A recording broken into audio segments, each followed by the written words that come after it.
What is up? It is Zane here, and today I'm with Yona/Tilde Sounds. and we're gonna be checking out one of his plugins. I mean, he's a super lit YouTuber on the come up. So what's your plugin? Yeah, exactly. So I made like a few Plugdata things recently. The latest one is this thing here, Transient. It's basically like a transient shaper slash designer and a couple of other things. Basically like putting together a few different transient shaping algorithms I've kind of been experimenting with.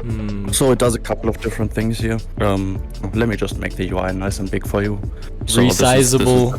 Yes, exactly. It runs inside Plugdata. So basically you get the Plugdata VST, which is like free and open source, and then you drag in this little patch here, and then you click this button. What the? That's how it works? I didn't know Plugdata was a plugin. I thought it was like a standalone app. No, it's so Pure Data is like a standalone, and Plugdata is basically like a framework around it that lets you make plugins. If you've heard of people like you and Bristol or something like that, they all use this. He actually helped me a little bit with this because I was struggling with a few things. I gotta hear a demo of this though. Like, I know what transient shapers are, but I need to hear this. Okay, so I've got this song here. Let me just solo the drums here, and then I'll show you a bit. So this is basically comes in 4 modules. The most interesting one maybe at first is the the transient module here. So you can see you've got the attack controls, and this is basically just used to boost the transients or turn them down. And then with a couple of controls, I'll just play a quick demo and then I'll explain more. So this is dry right now, and then I turn up the attack. So it gets quite loud, and then you can also turn down the attack. So what exactly is happening here? Because it sounds like it's cutting out the speed of the transients, but also like affecting volume. Yeah, exactly. So what this does is basically it detects the transients, which the simple definition of a transient is like when the sound goes loud quickly. So whenever there's like a drum thing here, you can see here whenever the drum sort of shoots up, it detects that, and then it can boost those parts and kind of make them more snappy. And then basically there's a high cut and low cut, which kind of control the range of it affects. So let's maybe use this delta. So delta basically means it's the difference between the input and the output. So we can kind of use this to listen to what the plugin is actually doing. So if we listen to delta and we turn up attack, you'll kind of hear the sound that it's adding. Let's see. That's clean. So these other controls, basically you can kind of change the frequency range of what it's adding. This is basically like a filter in parallel. So you can, for example, only add low end. Ooh. Yeah, I like to keep the high end usually. Yeah, that's something I feel like that's really important for our perception of snap and kind of transient is the frequency range. So you can kind of dial in. So for example, if you go to like 1K or something, you're gonna get like really snappy sounds. I like how simplistic the knobs are though. Like we only have 4 settings for the transient, but it's like all you need, right? Yeah, exactly. I wanted to keep it relatively simple. If you look at like most transient shapers, the controls are fairly easy, and it's sort of one of those things that you're probably going to be using on like 10 different drum tracks. So you want to keep it relatively simple. And basically the way it works, it's like 4 modules, and you only turn on the ones that you need, and only they are going to use CPU. So like this is the transient one. So what are the other modules we got? So we've got Harmonic, which is kind of maybe the most unique. It's like an idea I had for basically, it's a wave shaping algorithm that preserves dynamics and only affects the transients. So actually the easiest way to kind of explain what exactly it does is using like SizeScope and looking at the before and after. So basically there's 2 different wave shapers, a square, which is basically like a hard clip kind of thing, and a fold, and then there's a focus. So let's turn on the square. Let's maybe turn off the master here and make this nice and big. This is just SizeScope by FX23, great plugin, highly recommend. Very useful for kind of doing more in-depth analysis of stuff. So can we see the dry and then the like affected? Yeah, you can kind of see it here, how it basically, it's very subtle visually, and that's kind of the point. It basically wave shapes this to be slightly more square wave-like. You can kind of see it here, how basically it kind of took this and kind of chopped it here. And this kind of adds harmonic energy, but it doesn't make it peak higher, so you're not going to get clipping or anything. And then the focus affects how much of the sound it affects. So if your focus is all the way up, only the very first part of the transient is going to be turned into a square wave, and if it's further down, basically a longer part of the drum. And then fold does a similar thing, but with a wave folder. So it kind of fold sounds horrible on snares and sounds kind of cool on kicks. So it depends. I don't use this much, but a friend requested it. You can hear it. This is quite harsh. If I keep focus up, it's gonna be a lot more subtle. It sounds better when you turn it up, I think. Yeah, it sounds way better to me as well. It's kind of, if you want to go experimental, that's kind of when you would turn focus down, but otherwise. So how crazy can you push this if you put square all the way up to? You can, if you focus all the way down, it's gonna just turn into a noisy mess, basically. So is this like a distortion almost then? Yeah, exactly. So it's basically exactly a distortion. I don't know how much you want to get into like the exact algorithms, but basically this is like a clipper, and then it kind of restores dynamics. So what I do is basically I drive the signal into a clipper, a hard clipper, by like, I don't know, plus 60 dB or something. So it's basically just zeros and negative ones and ones. And then I use the envelope again and multiply it by the signal again. So basically the kind of dynamics are restored. So if you normally took like a clipper, you know, you would kind of get basically everything's just squared off, and you can see this still has some dynamics here. So that's Okay. basically the clipping and then the envelope So instead following. of just having like a super flat wave that's super boosted, it still has like the ups and downs and keeps the movement. Exactly, yeah, that's kind of the point. So you can use the limiter to basically clip it properly. The clipper is really just there for the kind of harmonic density. So if you listen to the before and after of the clipper, so if we just listen to the kick drum,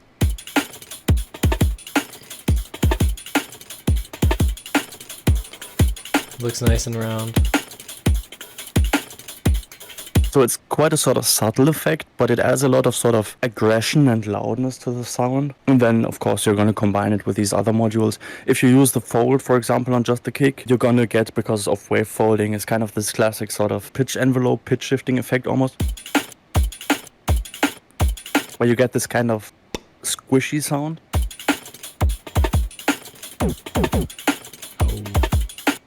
So basically a friend of mine that's like a hardstyle producer, he asked for this. So this is maybe the kind of genre that you would use this. I personally, in like drum and bass, probably wouldn't use the fold. And usually would keep these at quite low values because they can get quite aggressive. But even though it's only a couple knobs, it still has a lot of variation, which is nice. This is kind of the harmonics department of the thing. And then maybe if we go to the body, there's some more obvious stuff again. So this is kind what of is this classic transient. body thing? That's an interesting term. Basically, body is anything that's not transient. So like the sustain of the sound. So we've got two controls. The release is kind of the one that's easier to understand. So if we turn up the speed of the release and turn the release all the way down, what we've basically got is a gate that only lets out transients. Ooh. I can And so if we layer turn down- drums with that. Yeah, exactly. That's kind of the point. So you can kind of really isolate little parts of the drums and kind of layer them, or you can, I don't know, just really use this before a distortion to clean up something. And then if you turn down the speed, you're gonna kind of get more of the sort of sustain and tails. I've genuinely been wanting a nice transient shaper, so you're actually getting me so hyped up right now. It's nice. Yeah, transient shapers are like one of my favorite. I have like a ton of transient shaper plugins, so I've kind of been thinking about it a lot. Something fun to play with. I've only It's been using fairly the stock ones. interesting. Yeah, but I don't like Bitwig stock. Bitwig stock is this one here, and I don't like how it looks, to be honest. I don't know. Yeah. I've been using like a couple. There's a few really good plugins. So for example, this is one of the best. This is ST4B. And this was a big inspiration on making this, but I wanted to do something a bit different. This is basically like a multi-band one. There's the classic kind of Kilohertz transient shaper. They're all This is pretty kind of simple though. Free one. Yeah, this inspired some parts of this body. We're gonna get into that. I wanted to add a bit more control. So like release, fairly easy to understand, and then if you boost it, basically you're gonna kind of boost the tails and boost the kind of roominess. So it's almost gonna sound like the sound has a bit more reverb on it. Are these like compressory type terms?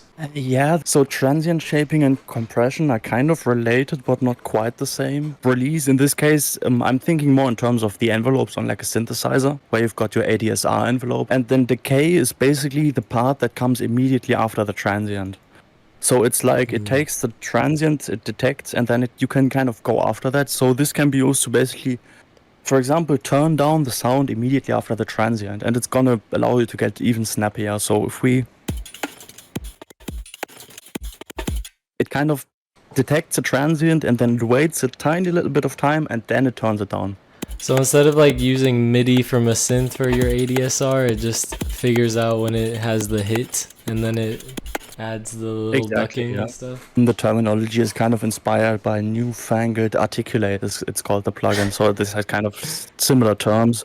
Decay also kind of similar if you've used like the kilohertz transient shaper to the pump knob. The difference here is decay can actually turn up as well. This is gonna kind of boost the body of your sound. So instead of the first snap, kind of the tail of like the kick drum or the snare drum. Because I'm still pretty new to the compressor game, like I'm barely getting into them right now. I thought they were pretty boring before, and then I realized how good they can make your sound. So I'm trying to learn about them more. Compressors are kind of counterintuitive at first, I feel like. Transient shapers, I feel like are sometimes a little more obvious with the way that they work. Basically, you just turn up attack and it sounds more attacky. You can get similar effects with the compressor, but it's gonna involve some kind of surgery. So yeah, basically decay is actually the thing that sounds most like a compressor, I guess. This has like a compressory sound, but it reacts a bit differently. And then limit, I mean, it's a limiter. So this is the last section in the plugin. Limit, basically, release all the way down means it's a limiter that acts instantly on every single sample of the sound. So some of you may have heard of limiters and clippers kind of being the same thing, just working slightly differently, and this basically exploits that. So release all the way down, this is a hard clipper. If we drive a sound into this, just using like a gain knob here, this is gonna get loud, we want. And then turn on the limit. This is a hard clipper. And then if you turn up release, you're gonna get a slightly quieter sound with a bit more pumping, but the advantage is that you're not gonna get as much wave shaping, so not as much distortion.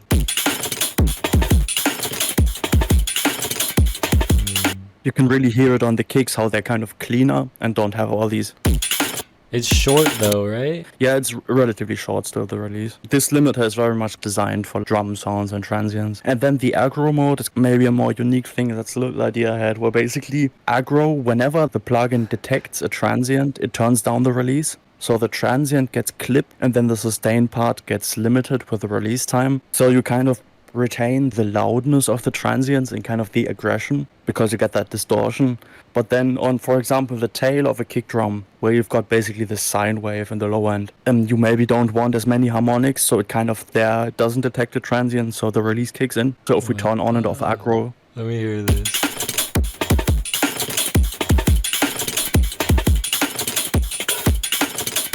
Okay, wow. You get that kind of punchy, well, basically it's distorting and then it switches into limiting based on the transient detection in this. Bro, you absolutely cooked with all these little details. What the heck? Yeah, there's been some playing around. I've made some other transient shapers before, and the other plugins I've got are called Snap and Transpass. And basically this does everything that they do all in one. So harmonics is basically Snap, and the filters on Transient are like a more advanced version of Transpass. Those two plugins are kind of redundant now, you can just use this here. And then there's obvious stuff like bypass button, in and out gain, some kind of standard stuff. Any final little secret knobs, or is that pretty much it? No, that's it. I mean, because this is Plugdata, what you can do, if you know a bit more about DSP stuff, you can open this and you can like... The whole plugin is leaked? Yeah, it's all open source. Wow. So this is the transient detection algorithm, and these are the different modules here. I don't get any of this right now, but maybe other people will.